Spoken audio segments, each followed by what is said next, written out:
चलो रोल। मैं गुजरात आए हैं, अहमदाबाद आप पहुंचे हैं।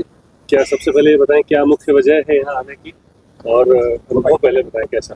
देखिए, आज लघुमती डिपार्टमेंट की तरफ से एक सम्मान समारोह रखा गया है जिसमें पीसीसी प्रेसिडेंट अमित चावड़ा जी और हमारी जो सांसद हैं ज्ञानीबेन ठाकुर, उनका सम्मान समारोह है। और एसआईआर के मुद्दे पर भी पार्टी के कार्यकर्ताओं के साथ उस पर चर्चा होनी है, तो वो एक कार्यक्रम है जो सम्मान समारोह और एक भविष्य की चुनावी रणनीति को लेकर के रखा गया। 3 से 4 लोगों की मौत, आपने एसआईआर की बात की, यहाँ पे निधन हुआ है। एसआईआर गुजरात की अगर हम बात करें, उसमें जितने भी शिक्षक थे उन्हें इस काम में लगाया गया, कुछ अपने अपने वजूहत रहे उसके ऊपर। कुल मिला के 3 से 4 लोग, टोटल की डेथ हुई है।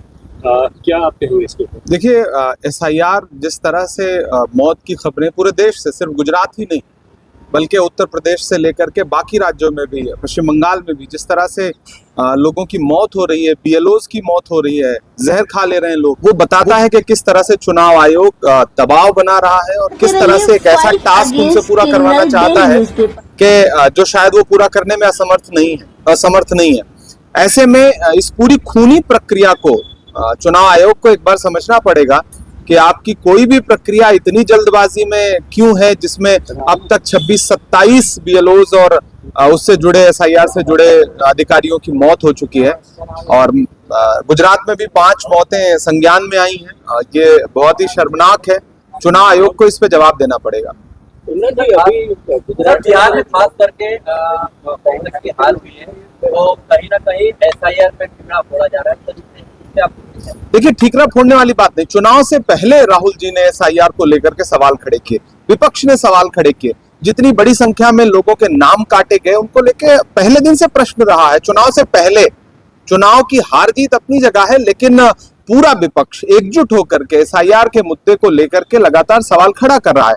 और जिस तरह से चुनाव आयोग उन सवालों से बच रहा है या उनका जवाब दे रहा है, तो बिल्कुल राजनीतिक मौजूदा सरकार के प्रवक्ता की तरह से जवाब दे रहा है, वो गलत है।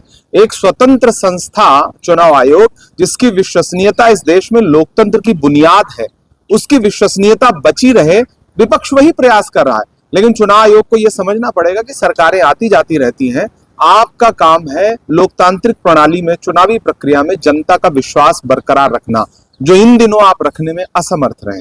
इमरान जी, एक सवाल बिहार इलेक्शन से, जैसे कि राहुल गांधी ने प्रेस कॉन्फ्रेंस करके अलग-अलग स्टेट्स में बताया कि कैसे वोट चोरी हुई। क्या बिहार में भी ऐसा प्रेस कॉन्फ्रेंस आने वाला है? बिल्कुल, हम लोग उसको सर्च कर रहे हैं और बहुत सारी सीटें ऐसी हैं जिनके नतीजे बेहद चौंकाने वाले हैं।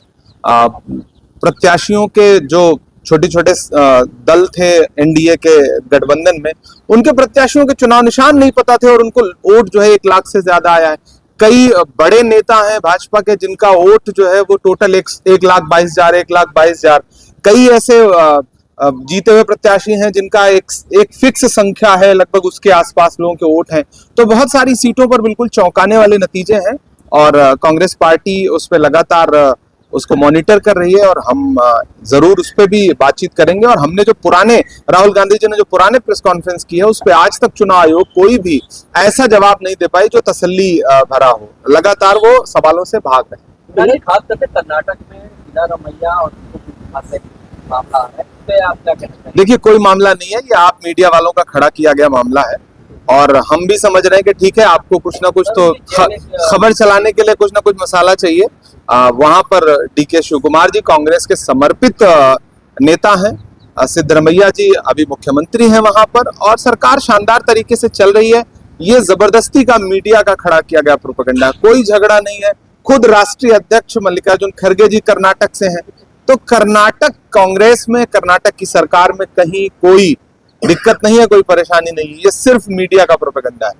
गुजरात में आप आए, गुजरात में भी मुद्दा चल रहा है दारू और ड्रग्स का। आपके विधायक है जितेश मेवानी जी, उन्होंने बोला है कि दारू ड्रग्स मिले, पुलिस के पट्टे उतार दी। इस वजह से पुलिस परिवार जो है विधायक के सामने खड़े, पूर्व आईपीएस और वो भी सामने आ रहे हैं। डिप्टी सीएम पर भी बहुत गंभीर आक्षेप उन्होंने लगाया। क्या देखिए, विधायक ने क्या कहा और पुलिस ने पलट के क्या कहा, इससे ज्यादा जरूरी है कि विधायक ने जो मुद्दा उठाया है वो मुद्दा क्या है। वो मुद्दा है ड्रग्स का, वो मुद्दा है शराब का। पूरा देश जानता है, दुनिया जानती है, गुजरात ड्राई स्टेट है।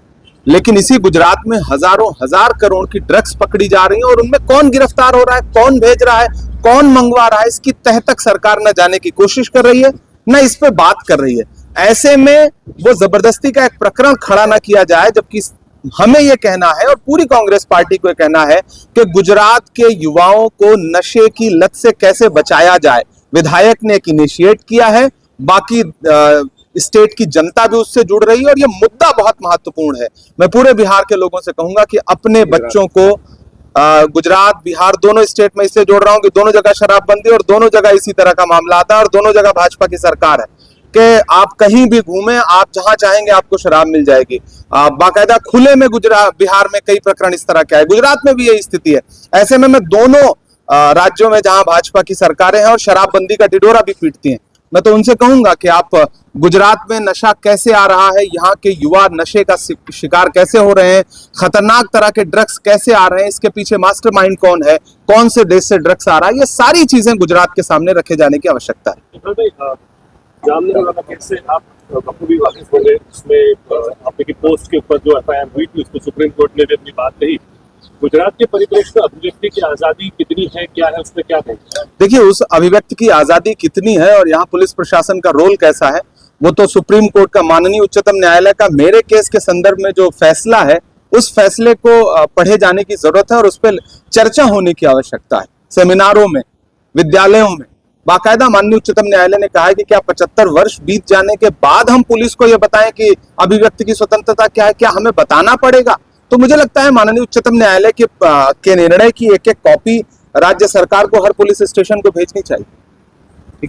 थैंक यू, शुक्रिया। रहिए fight against criminal daily newspaper.